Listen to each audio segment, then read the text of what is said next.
दोस्तों आज हम फिर आ गए हैं न्यू टॉपिक लेके। आज हम नंबर सिस्टम का न्यू टॉपिक पढ़ेंगे जिसका नाम है रिमाइंडर थ्योरम। बहुत सारे लोगों को डाउट रहता है इसमें। और दोस्तों यदि आप इस कॉन्सेप्ट को नहीं समझेंगे ना तो आपका एक क्वेश्चन सीजीएल एग्जामिनेशन गलत होने ही वाला है, क्योंकि इससे रिलेटेड क्वेश्चन पूछते हैं बहुत अच्छे से। और आपको यदि इसका एक भी डाउट है तो आप इसको कर नहीं पाएंगे, तो आपको अच्छे से समझना है दोस्तों, ठीक है। बहुत ही इंपॉर्टेंट टॉपिक है। चलिए स्टार्ट करते हैं। तो रिमाइंडर थ्योरम क्या कहता है, देखिए यहाँ पर भाज्य बराबर भाजक गुणित भागफल धन शेषफल। यहाँ पर लोगों को बहुत ज़्यादा कन्फ्यूजन होती है, भाज्य किसे कहते हैं, भाजक किसे कहते हैं। तो यहाँ पर देखिए मैंने आपको अच्छे से समझाया, तो समझिए। भाज्य बराबर मैंने डिविडेंड बोलते हैं, भाजक को डिवाइज़र बोलते हैं, भागफल को क्वोशिएंट बोलते हैं और शेषफल को रिमाइंडर बोलते हैं।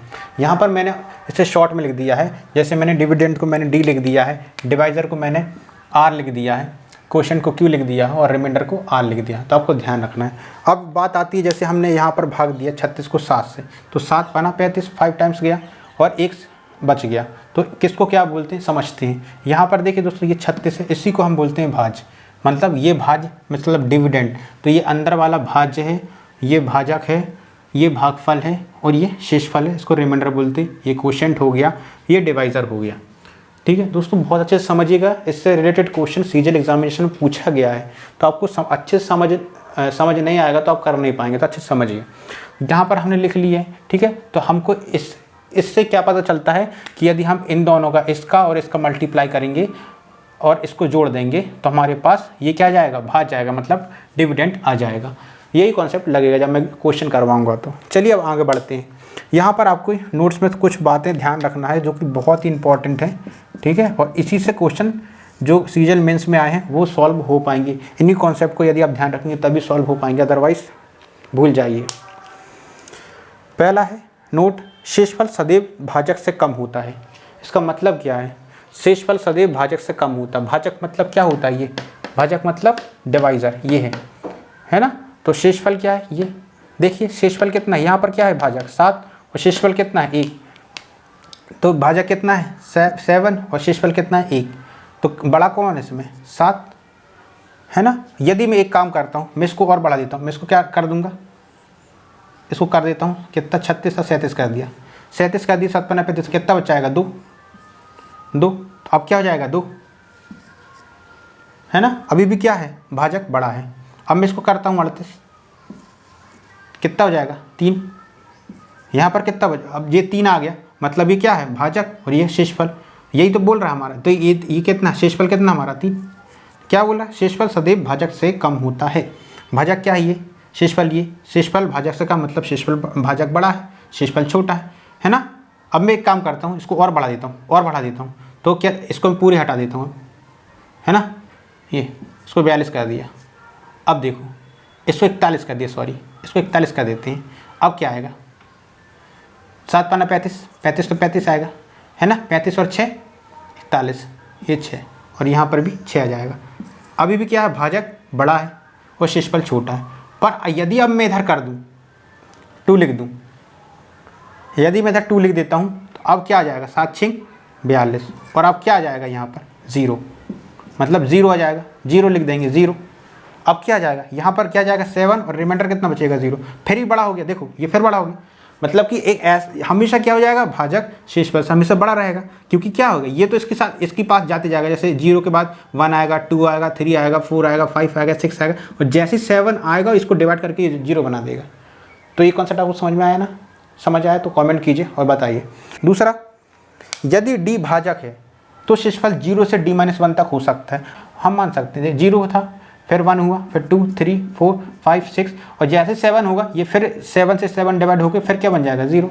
मतलब कि एक हमेशा कम होगा, मतलब 6 तक मान ले सकता। कौन ले सकता है 6 तक मान, शेषफल रिमाइंडर, है ना। तो हम इससे ये देख सकते, इससे हम ये कह सकते हैं कि जो डी होगा, इससे हम ये ऐसा भी ले सकते हैं जो डी होगा वो हमेशा बड़ा होगा किससे, आर से। यही है ना, यही फर्स्ट स्टेटमेंट बोलता और ये सेकेंड स्टेटमेंट से भी हम देख सकते हैं, है ना। ये हमको समझ अच्छे से ध्यान रखना है, क्योंकि ये क्वेश्चन में ये वाला पॉइंट यूज होता है। नेक्स्ट है, यदि हमारे पास एक नंबर दिया 160/17 और हमसे पूछ लिया इसका रिमाइंडर क्या आएगा, तो रिमाइंडर करने के लिए हमको क्या करना पड़ेगा। रिमाइंडर मतलब क्या होता है बताइए, शेषफल, मतलब कि वाला भाग लगा के देखना पड़ेगा। तो 17 सत्ते 169 36 97 153 153, तो बचा कितना 153 मतलब 7 बचा, रिमाइंडर 7 हो जाएगा। पर यदि मैं इसको 160 को तोड़ के लिख दूँ तो जैसे 160 को मैंने तोड़ के लिख दिया, 90 + 70 क्या होता है 160 ही होता है।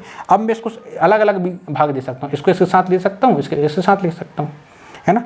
जिसको समझ में नहीं आया समझिए। मैं भैया 90 को इसको ऐसे अलग अलग लिख सकता हूँ ना, इस 90 को इस 70 को मैं इधर से काट के इधर 17 लिख सकता हूँ, इधर भी 17 लिख सकता हूँ ये।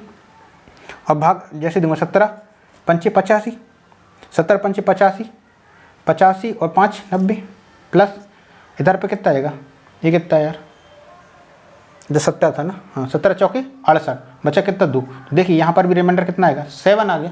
तो रिमाइंडर यहाँ 7 था, यहाँ पर 7 था, मतलब यदि हम संख्या को ब्रेक कर दें तो कोई फर्क नहीं पड़ता, रिमाइंडर वही आना है। जैसे हमने यहाँ पर 160 लिखा, हम इसको कैसे लिख सकते हो, हम इसको लिख सकते हैं 200 - 40, तब भी तो 160 ही होगा, है ना। फिर हम भाग दे 17 धाम 170 और 11 बार, है ना, 11 बार गया तो कितना बचा 187 बचा 13 और प्लस 7 दूनी 34, सॉरी 34 बचा कितना 6, 13 में 6 कितना है 7।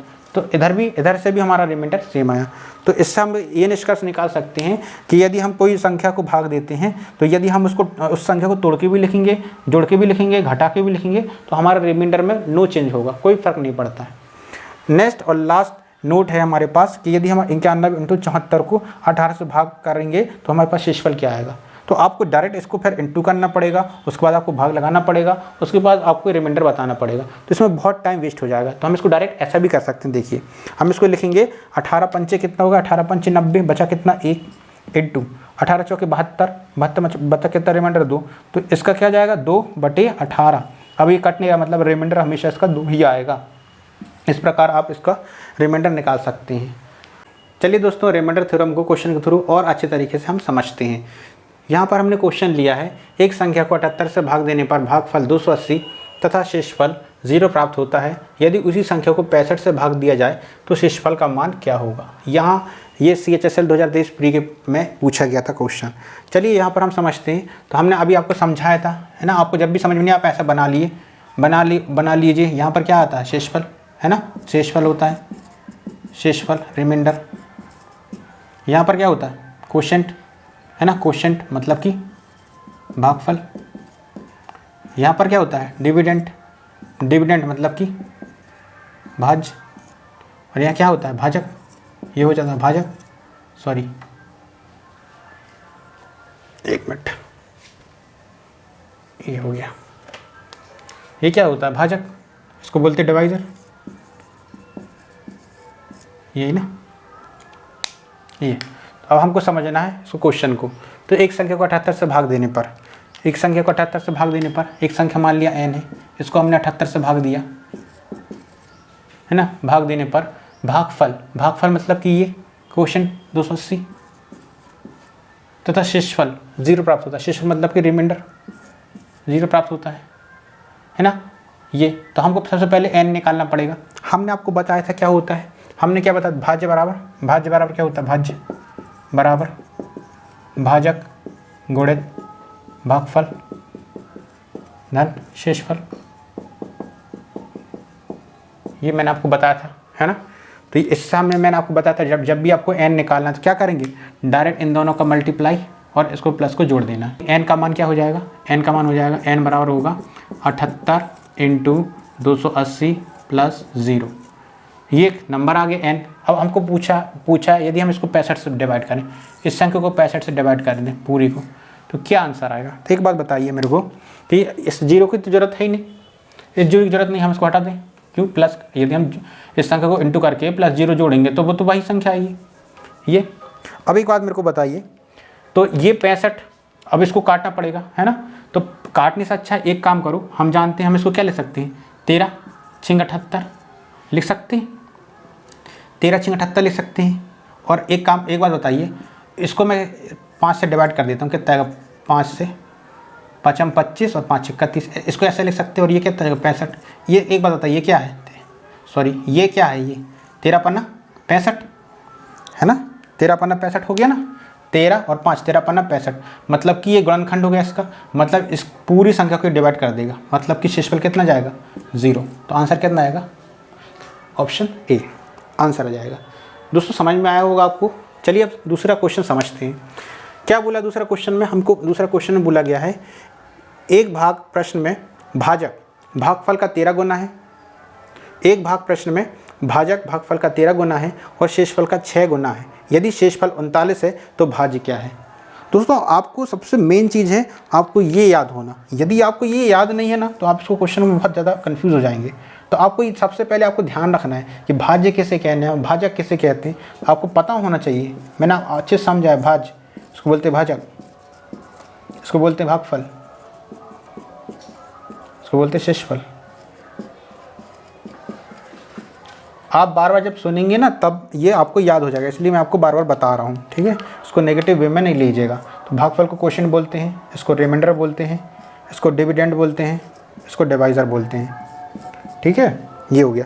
अब हमसे क्या बोल दिया है, एक भाग प्रश्न में भाजक भागफल का 13 गुना है। ये भागफल का 13 गुना भाजक है ना, और शेषफल का 6 गुना है। यदि शेषफल, हमारे पास सिर्फ शेषफल, यदि शेषफल 39, डायरेक्ट सबसे पहले 39 जो हमारे पास दिया वो तो लिखूँ, 39 लिख लिया हमारे पास। अब क्या बोला है, क्या बोला है, भाजक भागफल का 13 गुना है ना, और भाजक ही शेषफल का 6 गुना है। मतलब कि ये भाजक है, देखिए ये भाजक है, तो शेषफल का 6 गुना बोला है। इसको 6 गुना कर देंगे, तो 6 गुना करके यहाँ पर लिख देंगे। एक बात बताइए, 39 की जगह मैं 40 में डायरेक्ट कर देता हूँ, इंटू 40, क्या हो जाएगा 6 चौके 24, 240। 240 में से क्या घटाएंगे, 1 6 कम 6 मतलब 234 आ गया। ये 234 मान आ गया है ना। ये कैसी टेक्निक है मैं आपको बताऊंगा बाद में, ऐसा क्यों किया मैंने, ताकि जल्दी जल्दी हम मल्टीप्लाई कर सकें। ये आ गया। अब हमसे क्या बोला है, और देखिए हमसे क्या बोला है, भाजक भागफल का 13 गुना है। तो ये है भागफल है ना, भागफल का 13 गुना क्या है, भाजक। ये हो गया है ना, यही तो बोला है। तो ये मतलब कि इसको हम 13 को यहाँ लिख सकते हैं, बटे में ला सकते हैं, ठीक है। बटे में लाएंगे तो क्या जाएगा, 13 कम 13 7 3 10, 13 अट्ठे 104। तो यहाँ पर 18, मतलब कि Q का मान कितना आएगा, 18 आ गया। तो यहाँ पर Q का मान क्या जाएगा, 18। तो ये 18 आ गया। ये अब हमको संख्या चाहिए, हमको बोला ना ये संख्या चाहिए, भाज्य बोला, भाज्य इसको बोलते हैं। ये देखिए भाज्य ये है, क्या करेंगे, इन दोनों को इंटू करेंगे, आंसर कर देंगे।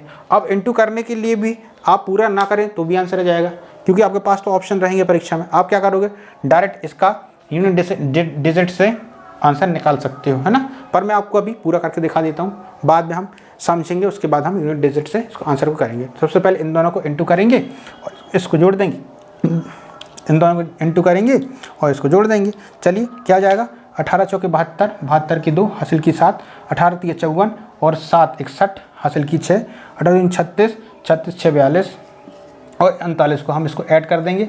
जैसे 39 को ऐड करेंगे तो 4230, 40 और 2 11, तो क्या जाएगा 4251, आंसर आ जाएगा। दोस्तों इस प्रकार से हमको रिमाइंडर थ्योरम का क्वेश्चन करना है। दोस्तों आई होप वीडियो आपको पसंद आया होगा। वीडियो कैसा लगा कमेंट करके बताइएगा। मिलते हैं नेक्स्ट वीडियो में, बाय।